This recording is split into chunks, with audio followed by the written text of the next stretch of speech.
So we're very excited now to welcome Garry Kasparov to the broadcast. Born in Baku, Azerbaijan, in the former Soviet Union in 1963, Garry was the under-18 chess champion at the age of 12 and the world under-20 chess champion when he was 17. At the age of 22, he became the youngest world chess champion in 1985, and he won a series of matches against the famous Anatoly Karpov. His matches against Deep Blue, the IBM supercomputer, attracted attention around the globe. And as the head of US-based Kasparov Chess Foundation, he travels extensively to promote the teaching of chess in schools around the world.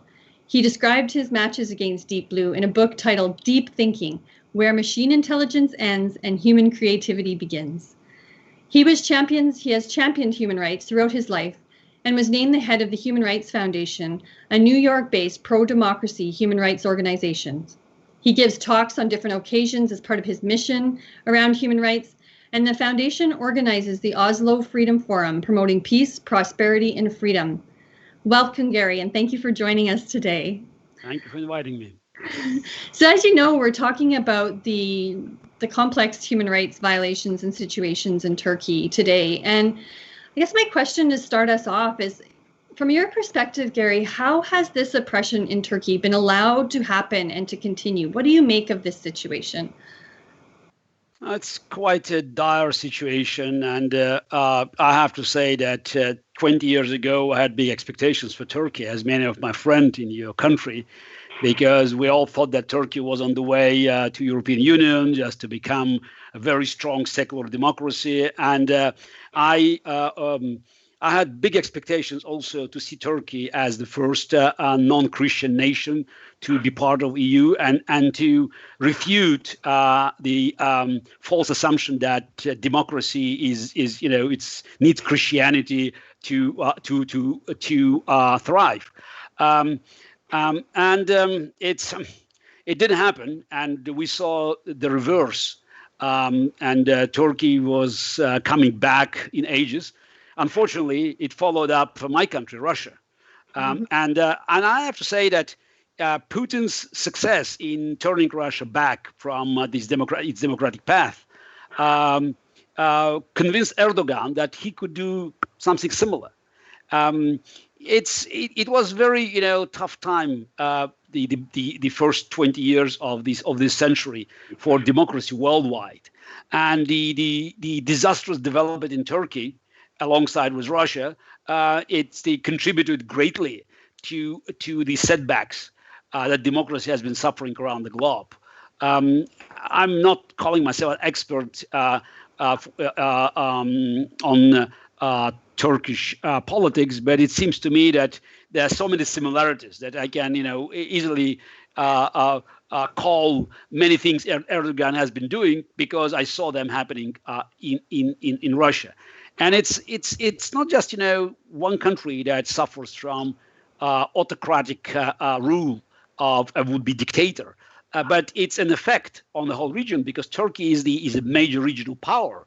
I would say even not just regional power, because the Turkish-speaking nations stretching all the way to China, and I think that's the fact is that Turkey is no longer interested in protecting democracy among Turkish-speaking people. It's probably helped Chinese Communist government to start genocides of Uyghurs, for instance.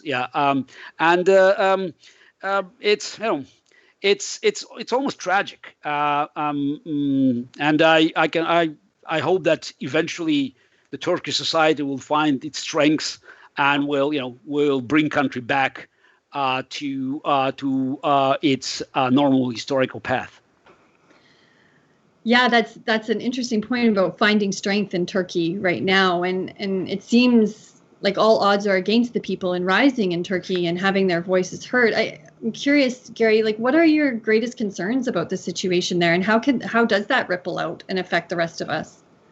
Look, when you have dictators dominating in a certain region, and we could see that now the Middle East region, it's an arena of different dictators fighting for the spheres of influence, and the way they fight, makes ordinary people suffer because they don't care about human lives.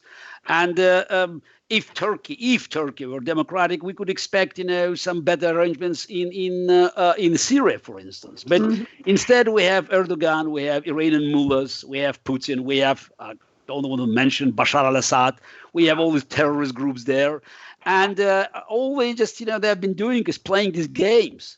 And as a result, we could see that hundreds of thousands of people have been killed, many millions now forced into exile, and it's endless hell.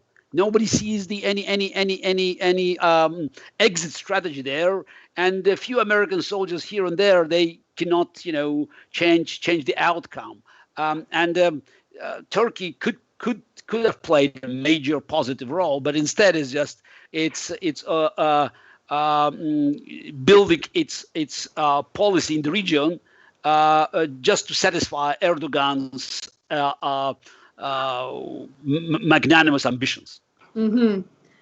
And I'm curious, one of the things that's made me very curious about the situation in Turkey too has been the targeting of the Gulen and the Hizmet movement. And do you see any rationale? Why is that? Why are they becoming the target? Because any thoughts do you have on that one?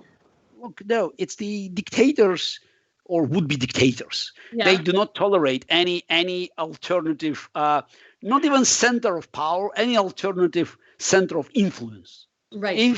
If you have any influential group, whether it's the religious, whether it's secular, whether it's it's even scientific, any group, especially with a leader that has a certain authority and exercise its authority to spread its influence, it's a target. It's an immediate target. If you want to be independent with your religious or spiritual views, or with any dissenting views in a country like Turkey today or Russia today, you have target on your back. As the chairman of the Human Rights Foundation, I'm regularly communicating with people from different places, and Turkey is now not a happy place, but we all know that there are places that are suffering, much greater these days. But countries like Turkey, they could actually, change the overall balance. So that's why I will be following, as always, the fight against Erdogan dictatorship, and whatever Human Rights Foundation as an organization or myself can offer to those who are fighting for freedom in Turkey. So I'm always at your service. Awesome. Garry, thank you so much for taking the time and sharing and your work around human rights with the Human Rights Foundation and beyond. It was really a great pleasure to meet you, and thanks for sharing your thoughts today. Yes. Okay.